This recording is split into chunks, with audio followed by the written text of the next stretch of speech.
Olá você, seja muito bem-vindo a mais uma lição. Segunda-feira, meu povo, tem como tema empoeirado, mortal e enganoso. Mas, antes disso, meu nome é Ismael e eu sou seu anfitrião da lição dos jovens. Então, pegue sua lição, pegue sua Bíblia e me acompanhe neste comentário porque essa lição tá muito top. Como eu tava dizendo, segunda-feira tem como tema empoeirado, mortal e enganoso.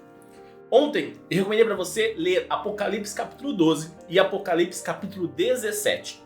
Então, se você não leu esses dois capítulos, para agora esse vídeo, vai lá, leia Apocalipse capítulo 12, leia Apocalipse capítulo 17, para você entender melhor o que nós vamos conversar essa semana. E também veja o comentário de ontem se você ainda não viu. Se você não viu, tô deixando um card aqui em cima, porque ontem eu dei uma introdução geral do tema, maravilha? Quando você, e se você leu Apocalipse capítulo 12 e Apocalipse capítulo 17, lá no capítulo 12, você vai perceber que tem uma citação numa relação direta do povo que guarda os mandamentos de Deus e a fé em Jesus, o testemunho em Jesus. Então, esta é a cerne, é o suprassumo da representação daquela igreja que aceita a mensagem de Deus. Daquelas pessoas que realmente vivem o espírito cristão. Aquelas pessoas que realmente passaram pela salvação passada, pela justificação, vivem na salvação presente, no processo de santificação, aguardando a salvação futura, que é a glorificação. Então, essas pessoas, elas guardam os mandamentos de Deus e a fé ou o testemunho em Cristo Jesus. Então, é importante nós olharmos para isso, por quê? Porque Apocalipse capítulo 17 vai fazer um contraponto com essa igreja. Ele vai citar essa igreja como se fosse a Babilônia. E aqui é importante nós abrirmos um pequeno parênteses para entendermos melhor essa história. Quando João escreve o livro do Apocalipse, a Babilônia já tinha caído há muitos anos. Mas quando Jesus leva essa mensagem para João e João escreve, citando Babilônia, é que na verdade ele está querendo trazer as ideias que estavam presentes na Babilônia. E quais eram essas ideias? Era uma ideia onde o corpo precisava ser suprido. É onde as mentiras eram verdades e as verdades eram mentiras. É onde as tendências humanas são levadas em muito mais importância do que a obrigação e as exigências da palavra de Deus.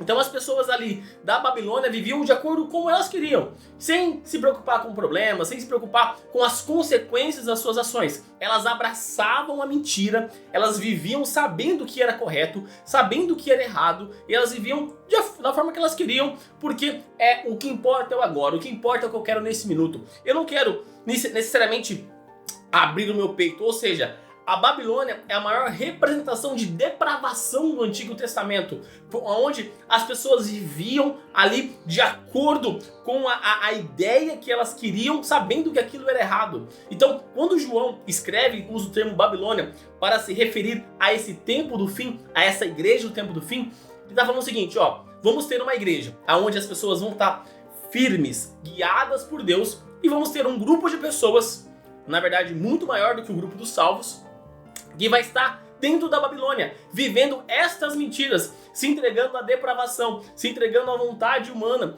sem se importar com as decisões, sem se importar com as consequências das suas ações. Elas vão abraçar e viver de acordo com a vontade delas, sem se preocupar em estar salva, porque elas sabem que elas estão caminhando para a perdição. Então, esta relação ela é fundamental para nós entendermos. E é interessante que nós, olhando ali para o Apocalipse, nós temos algumas menções no Evangelho. Por exemplo, quando Jesus fala sobre o seu sangue, ele vai usar o termo qual? O suco puro da uva. O termo em português vai dar ali vinho, mas ele quer se referir ao suco integral, puro, sem nada junto. É o suco puro da uva, representando a sua mensagem, representando o seu sangue. E o interessante é que quando nós vamos ali para a Babilônia, ela toma um vinho, ou seja, é o suco da uva com a fermentação. Se você olhar para as festas ali do santuário, você vai ver que eles precisavam comer o pão sem fermento, porque o fermento representava o pecado. Então, o que o vinho está tomando? É a verdade de Deus misturada com o pecado, ou seja, as mentiras, as blasfêmias, ou seja, pode até ter um pouquinho de verdade, mas essa verdade foi deturpada, foi modificada para atender às necessidades daquelas pessoas. Por isso que nós precisamos, em primeiro ponto, nos focarmos em Cristo Jesus. As doutrinas que nós temos, que nós conhecemos, não são doutrinas dadas por seres humanos. São doutrinas que estão única e exclusivamente na palavra de Deus.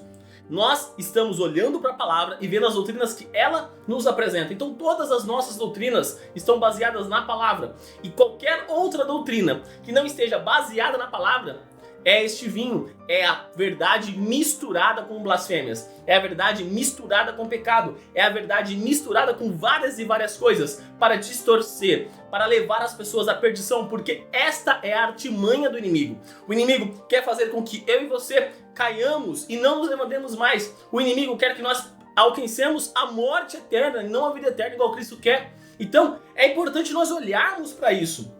E como eu disse para vocês ontem, nós temos que refletir a nossa vida. Nós vamos olhar para nós e vermos em qual situação nós estamos enquadrando. Será que a verdade que eu tenho vivido é a verdade que a Bíblia me apresenta ou é a verdade distorcida com o pecado, distorcida com mentiras? Aonde a mensagem que você tem pregado é a mensagem verdadeira ou é a mensagem distorcida para agradar mais pessoas? Nós precisamos olhar e proclamar a mensagem verdadeira, proclamarmos a mensagem de esperança, a mensagem de justiça, a mensagem de juízo que a Bíblia apresenta.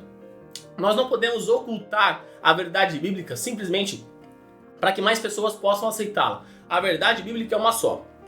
Só existe salvação em Cristo Jesus. Ponto. Se você aceitar isso e você viver de acordo com isso, você alcança salvação. Se você não aceitar isso ou não viver de acordo com isso, você alcança a morte eterna. É simples, única. E nós não podemos mascarar essa mentira. Nós não podemos ignorar ali, mascarar essa verdade com mentiras, melhor dizendo, e ignorar ela. Não. Nós precisamos viver esta verdade e proclamar esta verdade. E não importa de que forma. Cristo veio e proclamou a verdade. Paulo proclamou a verdade. Pedro proclamou a verdade, muitos e muitos personagens da Bíblia proclamaram a verdade, enfrentaram a Babilônia, seja esta fisicamente, seja esta espiritualmente. E nós hoje, no tempo do fim, também estamos enfrentando a Babilônia. E nós precisamos estarmos firmes na palavra de Deus, estarmos firmes na promessa divina para alcançarmos a nova Jerusalém e não para alcançarmos a Babilônia e ali nos perdermos para todo e todo sempre. E neste momento, eu convido você a fechar os seus olhos e orar comigo. Querido amado Deus, obrigado, Pai, por mais um dia. Obrigado, Pai, pela oportunidade que o Senhor nos dá de estarmos falando com o Senhor, Pai, de estarmos vivos mais um dia e de termos a oportunidade, Pai, de buscarmos mais uma vez a salvação, Pai.